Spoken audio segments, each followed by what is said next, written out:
気持ちに気がついてから長い夜に押しつぶされそう君のこと知ってゆくほど離れてゆくの傷つかない心でいたい Hello and welcome to the coloring tutorial that has been requested in the comment section and my Tumblr page. Thank you for everyone for asking for this. My style of coloring has changed, but you know, it's still the same process nonetheless. Sketch things out, have my line art, but this time the line art's just a refined sketch. And the difference is, instead of multiple layers, I'm just coloring on one layer. It's crazy, I know, but this is the method I have. And there is definitely some madness in this method, but it works. So I take a large, soft round brush, make sure the opacity and the size are both checked in the pressure sensitivity, words, and just map out the colors. Usually I would map up the colors on one layer after the sketch, but this is the final product, not just a reference for a color map. So, everything is laid out. Their base colors, the general idea of where I want the light to hit, and all the basic things are mapped out with a soft round brush. And then I do all the detail work with a hard round brush. Various sizes, opacity and size, both checked in the pressure and sensitivity. So I have full control and a larger range of colors to work with. When it comes to choosing the shadows and the highlights will always be white when it comes to this style of drawing, but when it comes to the shadows, different undertones and different hues create different moods. So I wanted something warm and soft, so I picked pinks and made sure that I chiseled out the face with the soft round brush and some warm oranges and softly lay those around the areas where there would be like warmth in her face or areas where I wanted to slightly define it a little bit more. So you don't want it to be too flat. You define things by adding some nuance to the face and the skin and the hair and the clothes. So typically that would be around the face, around the ears, just as a little outline. And then around the tips of the fingers, the nose, and the cheeks would be where those slightly warmer, a little bit pinkier hued details would be added when it comes to the skin. Because that's usually where fair-skinned individuals would have the heat drawing onto their face. With Ochako, she has like really bright, vibrant blush cheeks. So I'm assuming the rest of her is also like that. So you kind of want to give off this whole soft look by first, before putting on the blush, letting there be just a little layer of warm orange and yellow before the pink. When it comes to the eyes, I'm not the best person to describe things, especially when it comes to the eyes. So I had to use a bit of a reference since it's been a while. But because I want to make sure everything's warm, I use reds and yellows and oranges and highlight things with the white. Add a little bit of sparkle, a little bit of a sheen, and make things stand out a little bit with a more vibrant color to outline it. When it comes to eyes, if you want a more specific video about that, leave that down in the comments below and I'll elaborate more on how I do the eyes. What was I gonna say? Yes, so when it comes to, excuse me, I just burped, that's really rude. When it comes to the hair and other details, I always make sure that I keep the light source in mind. Where's the light hitting? How intense are the shadows going to be? And how am I going to interpret this? It's always with the hard round brush that I just plan out these details. And what I typically do when it comes to the shadows, I always work on the shadows first with hair, and then I work on the highlight. And the highlight typically would be various shades of whatever the hair color is, and then white, and possibly another more vibrant version of that color, predominant color of the hair, to kind of add a little bit of depth to it. Now, when it comes to hair, I really drew on that period where I was imitating and doing studies of other mangakas and illustrators on Pixiv and for Otome games, specifically Oz Mafia and Diabolic Lovers. That style of coloring the hair I fell in love with, and thought it was really effective and efficient, and it's kind of just become embedded and ingrained in how I do things now. But it first began with my love of like the watercolor look and texture, because Kazuaki, I think that was their name, for Starry, the illustrator for Starry Night.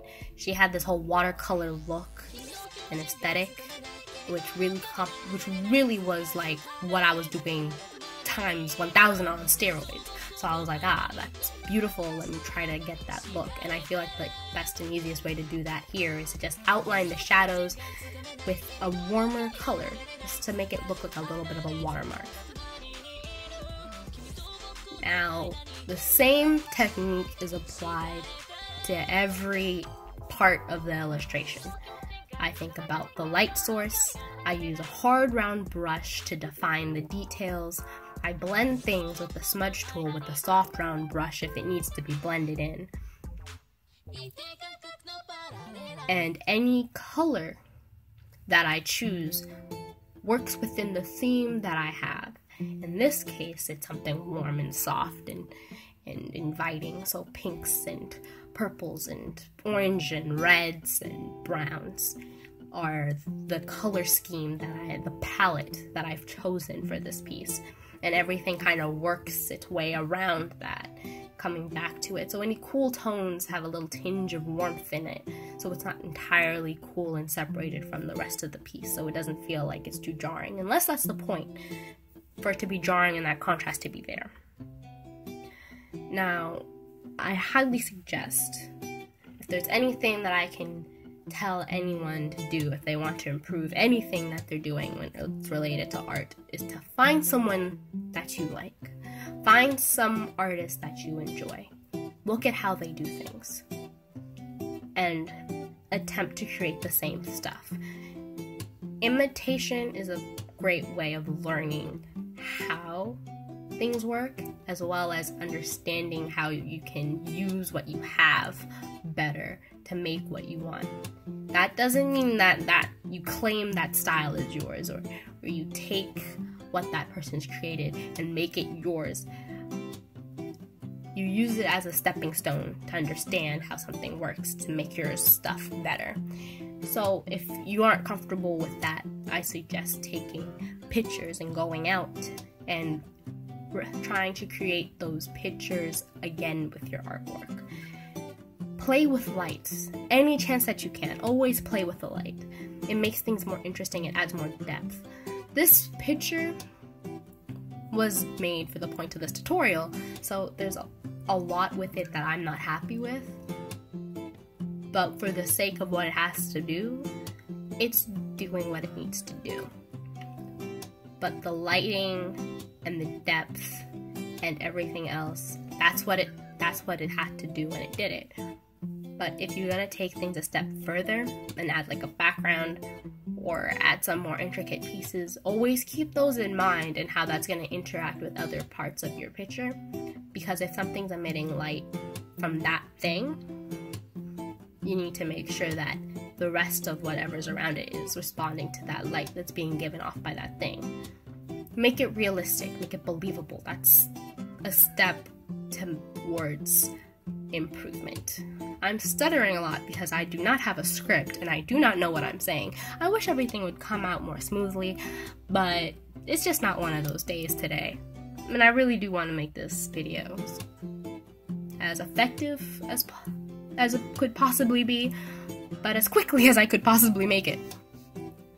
So I feel like I've said everything that I needed to say, and I hope with the skill sets that fortunately, I hope I've helped somebody that I've shared here, that everyone can walk away thinking or feeling that they can improve what they're working on. Because I am no way a professional, but these are the things I did to make myself better from where I was before. Now I feel like I should at least acknowledge the suggestions for other types of videos, like reviews and reviews and just more talk and draws, since I feel like I do want to grow this channel, and I feel like on YouTube a lot of the channels that do end up getting more attention are the ones, in terms of the drawing and the speed painting channels, it's the ones that talk a lot, but I don't really like the sound of my voice.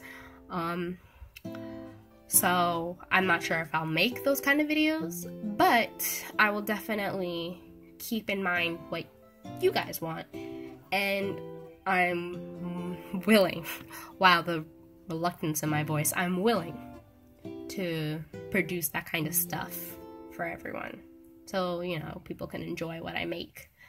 And that doesn't mean I can't not make what I want either, so sometimes there'll be a speed paint, sometimes there'll be a talk and draw, sometimes there'll be a tutorial. This one's pretty terrible, but if you want a more detailed one, just leave a comment, tweet me. I have a Tumblr. You know how to reach me. I had a chance to say that I miss you, that I miss you. 항상 옆에 있을 거란 착각에 빠져 있던 난데 이제 다른 남자 품 안에 사랑받고 있고 다정한 그 모습으로 날 미치게 하고 후회한 만큼 가슴은 찢어질 것 같고 가만히 서 있는 내가 너무 화가 나고 행복하지마 절대로 행복하지마 나를 떠나버리면서 Don't you dare break his mind 행복하지마 절대로 행복하지마 아무것도 변하지 않을 거란 거짓말 같은 말은 필요 없어